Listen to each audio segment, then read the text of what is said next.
Hello students, myself Dr. Girish Raisinghani, Associate Professor, Department of Botany, SPC Government College Ajmer. आज हम जो topic ले रहे हैं वो है बैम्बूस और ये जो है बीएससी पार्ट थर्ड के पेपर थर्ड बॉटनी में सिलेबस में इंक्लूडेड है। और जो हमने ये टॉपिक लिया है वो है from the book ecology and economic botany by Trivedi, Khan and Richhwani. इससे पहले अपन ने डिस्कस किया था टीक और शीशम के बारे में, that was the timber plants. Now we taking the bamboos. और जो बैम्बू है हम सब जानते हैं, बहुत कॉमनली हमें दिखता है bamboo. It grows abundantly in tropical and sub tropical areas mainly of East Asia and South America. It is also seen in large numbers in India.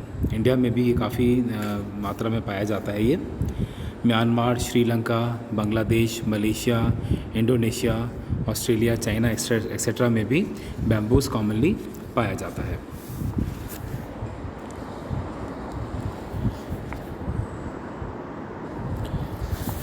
Many species of bamboos are found growing in Assam, Nagaland, Meghalaya, Mizoram, West Bengal, Karnataka, Odisha, Madhya Pradesh and north regions of our country. जो bamboos हैं इसकी कई सारी species हम अगर देखें तो ये पाई जाती हैं आसाम में, नागालैंड में, मेघालय में, मिज़ोरम में, वेस्ट बंगाल, कर्नाटक, उड़ीसा में और मध्य प्रदेश और north regions of our country. Bamboos is a broad term for species belonging to the genus Bambusa. Bambusa का जो है ब्रॉड टर्म स्पीशीज़ का कहा जाता है। और commercially important species are found in India are Bambusa tulda, Bambusa vulgaris, ये जो है कॉमन स्पीशीज़ हैं। And Dendrocalamus strictus and Dendrocalamus giganteus भी कॉमनली पाई जाती हैं इंडिया में। अगर हम बोटानिकल कैरेक्टर्स की बात करें इसके, तो the different species of bamboos are morphologically distinct. जो बैम्बूस की अलग अलग स्पीशीज़ हैं वो मॉर्फोलॉजिकली अलग होती हैं। However they all belong to Bambuseae tribe of family Poaceae. जो ट्राइब होती है वो तो बैम्बूसी है और जो उनकी फैमिली है that is Poaceae. The plants are perennial trees. हम देख रहे हैं जैसे फिगर में भी, तो they are the perennial trees और shrubs and grows in dense tufts. इस तरह से जैसे डेंस टफ्ट्स में दिखाई दे रहा है आपको, इस तरह से इनकी ग्रोथ होती है। The stem is made up of jointed nodes and hollow internodes and is known as culm. जो स्टेम है उसको हम कल्म बोलते हैं। इसमें जॉइंटेड नोड्स होते हैं और हॉलो इंटरनोड्स होते हैं। It is cylindrical, glabrous and golden brown और येलो इन कलर। ये जो होता है सिलेंड्रिकल होती है, बांस हम सब जानते हैं, ग्लैब्रस होता है और गोल्डन ब्राउन और येलो इन कलर होता है। The leaves are lanceolate, lingulate and sessile. The leaves जो होती हैं लैंस्यूलेट होती हैं और विदाउट पीटियोल होती हैं। They are sessile, they are directly attach to the branch. The venation is parallel venation होता है इसमें।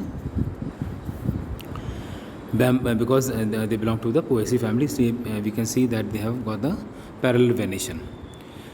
Bamboos usually flower once in 20 to 25 years, but some species flower every year. कुछ species जो होती हैं 20 से 25 साल में इनमें फ्लावरिंग होती है, लेकिन कुछ स्पीशीज़ में हर साल इनमें फ्लावरिंग होती है। And some after every 3 years, और कुछ स्पीशीज़ में 3 साल के बाद इसमें फ्लावरिंग पाई जाती है। अगर हम पुष्पक्रम की या इन्फ्लोरेसेंस की बात करें तो इन्फ्लोरेसेंस इज़ अ स्पाइक और स्पाइकलेट। और जो फ्लावर्स हैं, the flowers are inconspicuous and green, आपको दिखाई नहीं देंगे, एंड ग्रीन होते हैं। The fruit is a caryopsis, और इसका जो फल होता है दैट इज़ कैरियोप्सिस। अब अगर हम बात करें इसके क्लाइमेट और सॉइल के बारे में, proper growth of bamboo requires humid climate, temperatures between 25 to 40 degrees centigrade and an annual rainfall of 80 to 200 centimeters. क्योंकि इन एरियाज़ में मैंने आपको बताया था, ये मेघालय है, आसाम है, नागालैंड है, यहाँ पे बारिश अच्छी होती है। तो इसका मतलब एनुअल रेनफॉल जो उनको चाहिए 80 to 200 सेंटीमीटर्स तक चाहिए। ह्यूमिड क्लाइमेट चाहिए इनको। और इसमें हम मेघालय में जाएं या वेस्ट बंगाल, कर्नाटक में, you will find humid climate. और टेम्परेचर्स जो हैं 25 to 40 डिग्री सेंटीग्रेड होना चाहिए इनके ग्रोथ के लिए। That is an optimum temperature. Well drained loamy और clayey soils are best suited. और जो सॉइल चाहिए इनके प्रॉपर ग्रोथ के लिए सूटेबल है वो कौन सी हैं? दे आर लोमी और clayey soils and they are best grown in these soils. अब हम इसके कल्टीवेशन की बात करते हैं। Because sexual production is a rare phenomenon, sexual production जो होता है इसमें बहुत रेयर होता है। Bamboos are mostly propagated by vegetative methods such as cutting और लेयरिंग।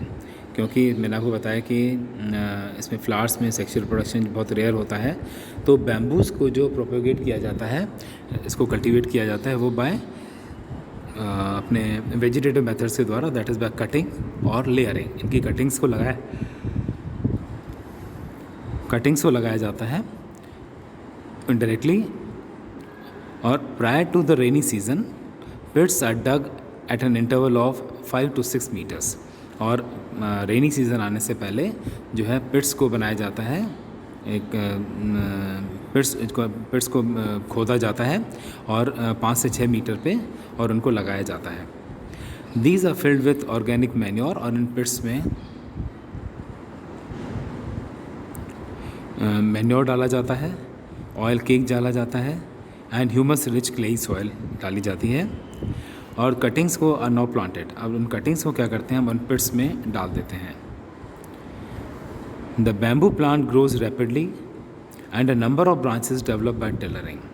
बैम्बू प्लांट जो होता है बहुत जल्दी डेवलप हो जाता है, बहुत जल्दी ग्रो हो जाता है, और उसमें कई सारी ब्रांचेस टेलरिंग के द्वारा बन जाती हैं, कई सारी ब्रांचेस बन जाती हैं।